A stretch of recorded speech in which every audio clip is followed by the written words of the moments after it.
Agora você pode fazer parte do clube de membros do Spurgeon TV. Esses são e-books já disponibilizados para os membros do canal. Todos os dias, novos e-books são adicionados junto com outros benefícios que só os membros têm. Sendo um membro, você passa a ajudar no crescimento desse ministério, tanto na quantidade do que podemos publicar, como na qualidade do material.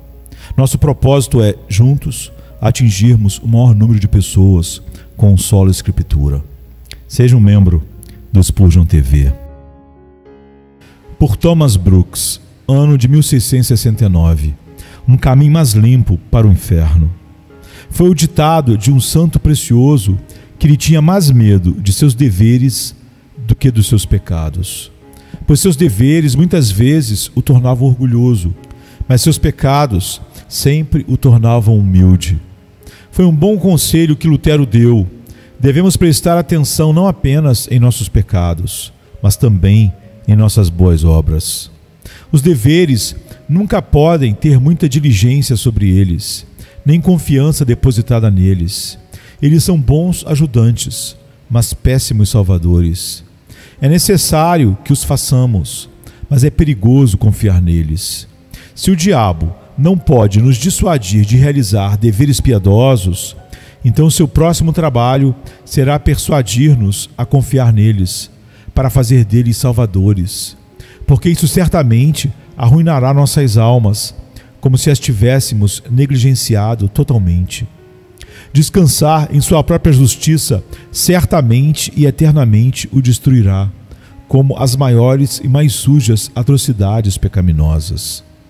A perversidade declarada mata seus milhares, mas um segredo deleite baseado em deveres e boas obras mata seus 10 milhares. A profanação aberta é o caminho largo e sujo que leva ao inferno, mas confiar em deveres piedosos é um caminho seguro, embora seja um caminho mais limpo, por isso mais perigoso, para o inferno. Pessoas ímpias e professantes da fé baseada em obras se encontrarão finalmente juntos no mesmo inferno. Agora, deixe que todas essas coisas façam com que você renuncie à sua justiça própria e tome seu santuário sozinho na pura, perfeita e gloriosa justiça de Jesus Cristo e na livre graça de Deus. As graças de um cristão. O que você tem que você não recebeu? 1 Coríntios 4, verso 7. Que graça você tem que você não recebeu? Toda a luz e toda a vida e todo o amor e toda a alegria e todo o temor de Deus e toda a fé e toda a esperança e toda a paciência e toda a humildade, etc., que você tem, são todos dons da graça, são todos de Deus. Toda a boa dádiva e todo o dom perfeito vem do alto, descendo do Pai das luzes. Tiago 1,17. Um homem nunca deve olhar para suas graças sem estar pronto para dizer: estas são as joias da glória com as quais Deus adornou minha alma. Olhe espantado para a graça, pois assim como toda a luz flui do sol e toda a água do mar, assim todo bem temporal, espiritual e eterno flui de Deus. Todas as vossas graças e as maiores excelências que há em vós dependem tanto de Deus como a luz depende do sol, ou como os rios dependem do mar, ou como os ramos dependem da raiz, como está em João 15, 1-5. Todas as fontes de conforto que se comunicam à alma e todas as fontes de graça que tenho para me vivificar são todas de Deus. As graças de um cristão são flores do paraíso que nunca cresceram no jardim da natureza. Agora, quando um cristão olha assim para todos aqueles preciosos diamantes de graça com os quais sua alma é adornada, ele se mantém humilde, embora suas graças sejam altas. Queridos corações, quando olharem para o riacho, lembrem-se da fonte. Quando você olhar para a flor, lembre-se da raiz. E sempre que você olhar para suas graças, lembre-se de Cristo, a fonte da graça. Quando um de seus olhos está fixo em suas graças, deixe o outro estar sempre fixo em Cristo, a fonte da graça. De fato, todos nós temos recebido graça sobre graça de sua plenitude, como está em João 1,16. A graça é fortalecida, mantida, nutrida e sustentada em suas almas, em vida e poder, em beleza e glória, pelas operações espirituais poderosas e gloriosas de Cristo. Cristãos, suas graças são plantas santas e celestiais, plantadas e regadas pelo próprio Cristo.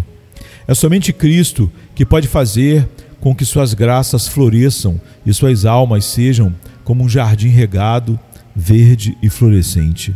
Portanto, que os olhos de suas almas estejam primeiro, principalmente e totalmente fixos em Cristo e não em vocês. Mais feio e horrível do que o próprio diabo. Que pecado íntimo existe tão doce ou lucrativo que vale a pena abrir o inferno ou fechar o céu? Certamente nenhum. A alma graciosa pesa tudo seriamente e, consequentemente, ela se coloca contra a víbora em seu seio, contra seus pecados queridos, contra seus pecados internos. Mas agora, os corações doentios são muito favoráveis aos pecados do peito, aos pecados da pele. Eles dizem deles como Ló de Zoar: não é um pequenino, como está em Gênesis 19:20, e como Davi disse uma vez sobre Absalão, em 2 Samuel 18:5, trate gentilmente o jovem. Um coração doentio gosta tanto de seus pecados íntimos, de seus pecados queridos, como Jacó gostava de seu Benjamim, ou como Naamã era de seu ídolo Rimon, ou como Judas de sua bolsa de dinheiro, ou como Herodes era de sua Herodias, ou como Demétrios de sua Diana. O pecador obcecado está mais comprometido com os pecados de seu peito, seus queridos pecados, e, portanto, é algo tão amargo quanto a morte para ele se separar deles. Ele antes se separaria de milhares de carneiros e de 10.000 rios de azeite do que do seu pecado íntimo. Deixe Deus franzir a testa ou sorrir, acariciar ou atacar, levantar ou derrubar, prometer ou ameaçar, mas ele esconderá e manterá seu pecado profundo e íntimo. Deixe Deus colocar a vida e a morte, o céu e o inferno, a glória e a miséria diante dele, mas ele não se separará de seus pecados íntimos. Deixe Deus ferir sua consciência, soprar em sua prosperidade, deixar uma mancha em seu nome, quebrar seu crédito, afligir seu corpo, escrever a morte em suas relações e ser um terror para sua alma. Ainda assim, ele não deixará seus queridos pecados irem embora. Um coração doentio prefere deixar Deus ir, e Cristo ir, e o céu ir, e tudo ir, do que deixar ir suas queridas concupiscências. Mas agora, um cristão sólido, um cristão completo, ele se coloca totalmente contra a Dalila em seu seio, contra Benjamim, o filho, o pecado de sua mão direita. Um cristão sincero considera os pecados do peito, os pecados do íntimo, como os pecados que mais provocam a Deus. Não há pecados que provoquem tanto o zelo e a justiça de Deus quanto os pecados íntimos. Por isso, o cristão consistente considera os pecados íntimos como os pecados mais perigosos. Ele olha para os pecados do peito como a pior coisa do mundo. Ele considera os pecados do peito mais feios e horríveis do que o próprio diabo, do que o próprio inferno. Ele considera os pecados íntimos como o grande obstáculo entre Deus e sua alma, e entre sua consciência e seu conforto. Ele considera os pecados íntimos como aqueles inimigos que muitas vezes provocaram a Deus para torná-lo surdo a todas as suas orações. Ele considera seus pecados íntimos como vários Judas que muitas vezes o traíram nas mãos do diabo. Ele considera seus pecados íntimos como as águas de Mara que amargaram todas as suas misericórdias. Ele considera seus pecados íntimos como as únicas coisas que muitas vezes obscurecem a face de Deus. Ele considera seus pecados íntimos como moscas mortas no vaso de unguento precioso que estraga tudo. E, portanto, com toda a sua força, ele se coloca contra eles. Ele luta mais contra isso, ele chora mais por isso, ele vigia e se arma mais contra isso do que contra qualquer outra coisa. Todos os elos da corrente dourada da salvação. Todos os elos da corrente dourada da salvação são feitos de graça gratuita e soberana. O povo de Deus é livremente amado, como está em Deuteronômio 7, 6 a 8. Livremente escolhido, como está em João 15, 16 a 19 e Efésios 1, 4. Livremente aceito, como está em Efésios 1, 6. Livremente adotado, como está em Efésios 1, 5, Gálatas 4, 5 e 6. Livremente reconciliado, como está em 2 Coríntios 5, 18 a 20. Livremente justificado, como está em Romanos 3, 24. E livremente salvo, como está em Efésios 2, 5 e 8.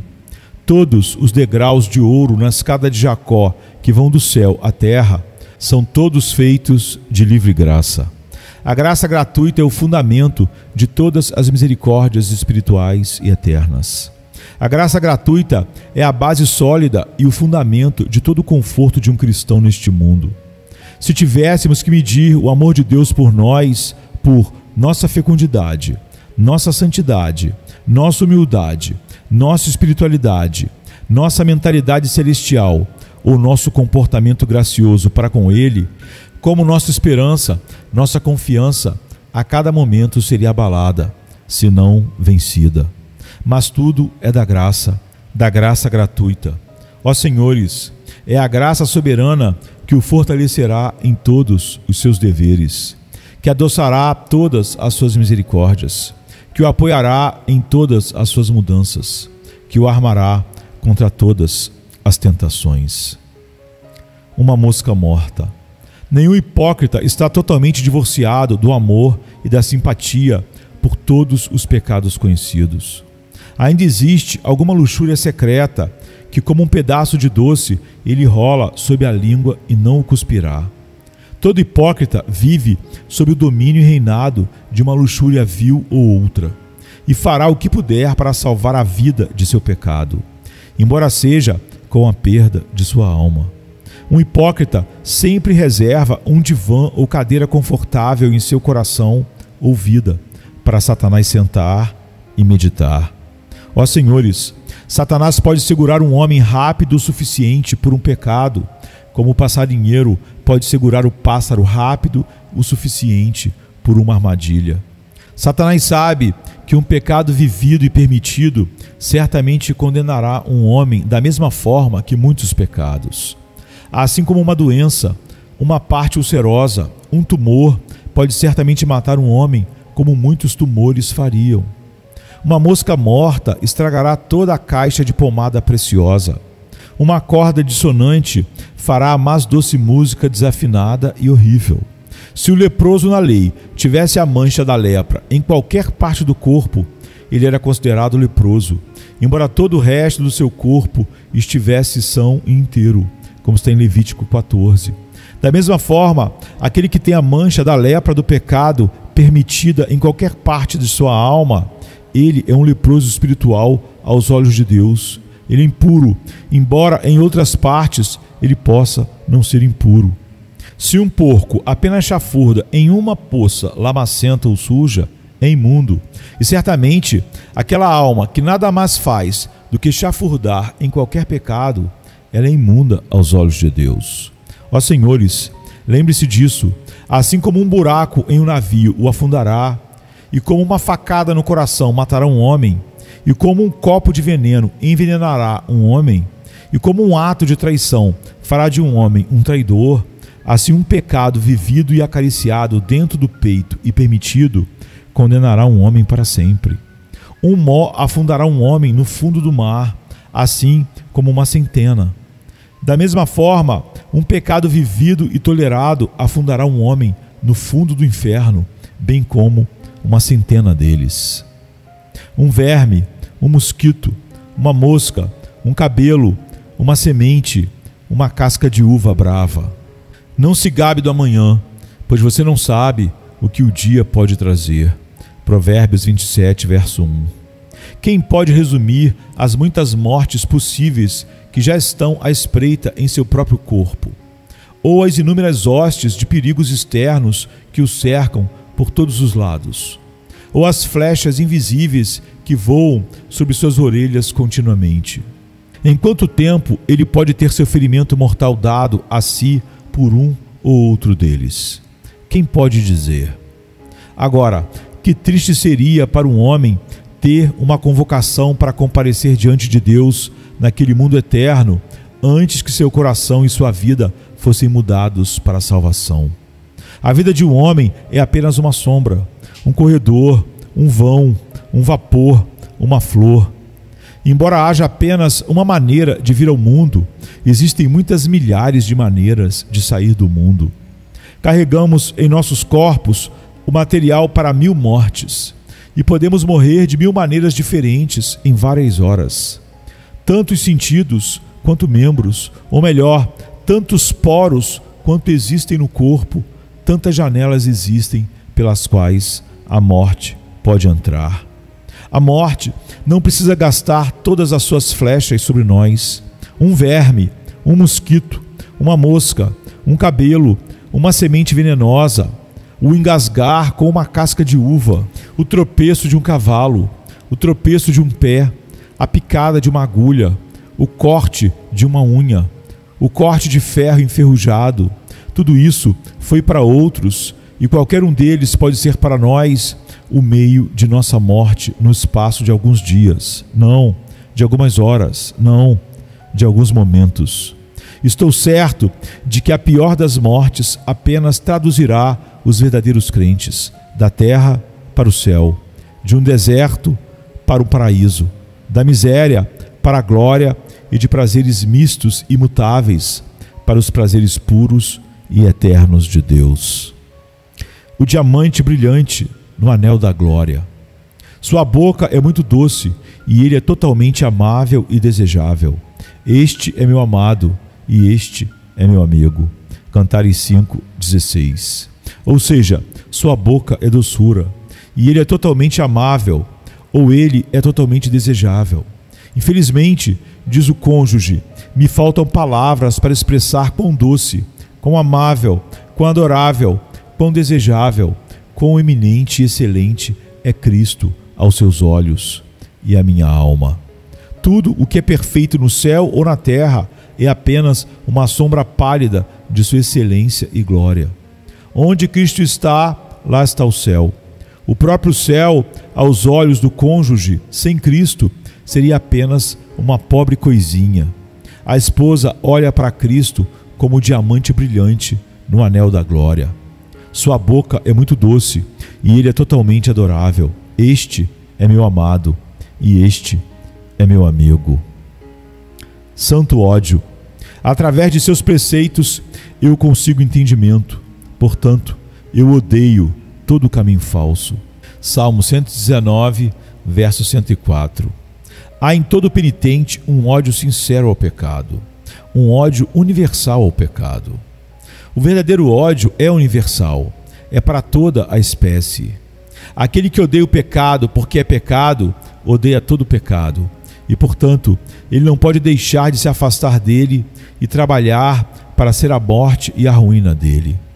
A ruína de todo o pecado. O ódio santo é um princípio implacável e irreconciliável. Você deve reconciliar Deus e Satanás juntos, Cristo e o anticristo juntos, céu e o inferno juntos, antes que você seja capaz de reconciliar uma alma penitente e seu pecado juntos. Um verdadeiro penitente vê cada pecado como contrário à lei de Deus, à natureza de Deus, o ser de Deus, a glória de Deus. E, portanto, seu coração se levanta contra isso. Considera cada pecado como veneno, como o vômito de um cachorro, como o esgoto da rua, como o pano menstrual, que de todas as coisas da lei era uma das mais impuras, contaminante e poluente. E apenas essa visão volta seu coração contra todo pecado. Olha para todo pecado como tendo uma mão espancando, traindo, amarrando, açoitando, condenando e assassinando o seu Senhor e Mestre, Jesus Cristo. E isso leva não apenas a se abster do pecado, mas a abandoná-lo.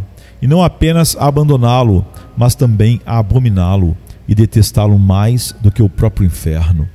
A alma penitente fará tudo o que puder para ser a morte de todo pecado que tem uma mão na morte de seu Senhor e Mestre. hipocrisia horrível, loucura condenável e descaramento surpreendente. Quem encobre os seus pecados não prosperará, mas quem os confessa e os abandona alcançará misericórdia. Provérbios 28, 13. O verdadeiro penitente deseja Deus para perdoá-lo, não apenas alguns de seus pecados, mas todos os seus pecados. E, portanto, é justo e igual que ele se afaste de todos os seus pecados.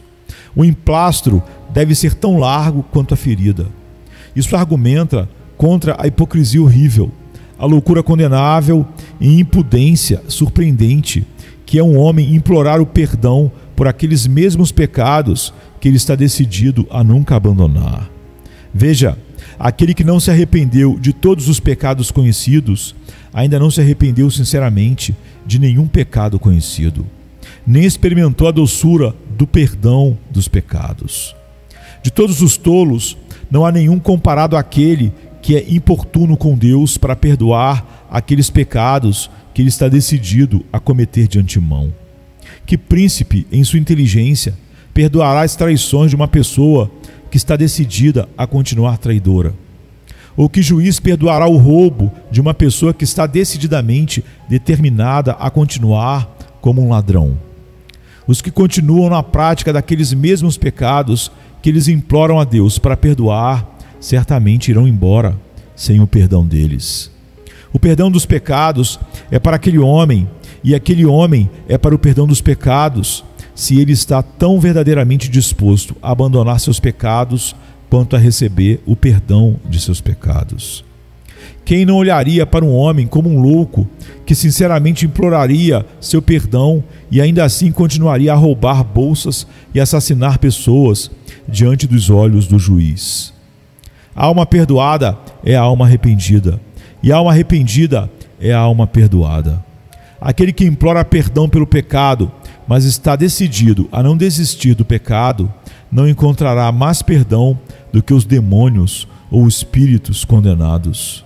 Olhe, como um pecado não perdoado certamente desfará um homem em 1000 pedaços, assim, um pecado não abandonado certamente desfará e condenará um homem como se fosse 1000 homens. O verdadeiro penitente está tão disposto a abandonar todos os seus pecados quanto deseja que Deus perdoe todos os seus pecados. Fermento divino. O princípio da regeneração e semente da graça que Deus coloca na alma de cada pessoa penitente no chamado eficaz e regeneração é um princípio universal, um princípio que se espalha por todas as faculdades da alma. Na regeneração são infundidos os hábitos ou princípios de toda a graça que, como um fermento divino, se espalha por e sobre todo homem. Olhe, como o céu é contrário a todo o inferno, e como a luz é contrária a todas as trevas, e o calor a todo frio, assim também aquele princípio divino, nobre e universal da graça, que Deus na regeneração infunde na alma do penitente, é contrário a todo pecado, e, portanto, o penitente se afasta de todo pecado conhecido. Um pecado permitido, chafurdado, e o abandonar de alguns pecados, mas não de todos, é hipocrisia grosseira. Um pecado despojou os anjos caídos de toda a sua glória. Um pecado despojou nossos primeiros pais de toda a sua dignidade e excelência. Uma mosca na caixa de pomada preciosa estraga toda a caixa. Um ladrão pode roubar todo o tesouro de um homem. Uma doença pode privar um homem de toda a sua saúde. Um vento forte pode soprar e destruir todos os confortos de um homem. Exatamente assim, um pecado no qual um homem se deleita e se afunda, tornará um homem miserável para sempre. O pecado permitido, chafurdado e desfrutado é suficiente para privar um homem para sempre da gloriosa presença de Deus. Na lei, a pessoa que tivesse apenas uma mancha de lepra em qualquer parte do seu corpo era considerada leprosa, embora todo o resto do seu corpo estivesse são e puro. E, portanto, ele deveria ser calado e excluído da sociedade do povo de Deus, como está em Levíticos 13. Da mesma forma, um pecado, uma mancha leprosa, permitida e amada, excluirá para sempre um homem da gloriosa presença de Deus. Um pecado afundado no peito certamente privará um homem da visão abençoada de Deus e de todos os tesouros, prazeres e delícias que estão à direita de Deus, como 1000 pecados fariam. Qual pode ser o resultado disso, senão a ruína e danação? Foi uma grande irritação para o rei Lisímaco, que ele perdeu seu reino terrestre por um gole de água. Ó senhores, será uma tragédia eterna para aqueles que, por uma luxúria, finalmente perderão não o reino terreno, mas o reino celestial. Testas de prostitutas. Eles estão envergonhados de sua conduta repugnante? Não, eles não têm vergonha nenhuma. Eles nem sabem como corar de vergonha. Jeremias 6,15. A maioria dos pecadores hoje em dia tem sobrancelhas de bronze e testas de prostitutas, que não podem corar. Eles estão tão longe de se envergonhar de seus pecados que acham uma vergonha e uma desgraça não pecar, não praguejar, prostituir-se, amaldiçoar e se embriagar. Sim, há muitos que estão tão longe de se envergonhar de suas abominações que até se gloriam nelas. Eles ostentam seus pecados como Sodoma e fazem do pecado um esporte. As lágrimas têm voz. O Senhor ouviu a voz do meu choro. Salmo 6:8. Às vezes, os olhos de um homem penitente dirão, de alguma forma, o que sua língua não pode expressar. Muitas vezes, o penitente é melhor chorando do que falando. As lágrimas têm voz e são oradores muito prevalecentes com Deus. Lágrimas penitenciais são embaixadores inegáveis e nunca retornam do trono da graça sem uma resposta da graça. As lágrimas são uma espécie de orações silenciosas que, embora não digam nada, obtêm perdão. Elas prevalecem pela misericórdia, como você pode ver naquele grande e claro exemplo de Pedro.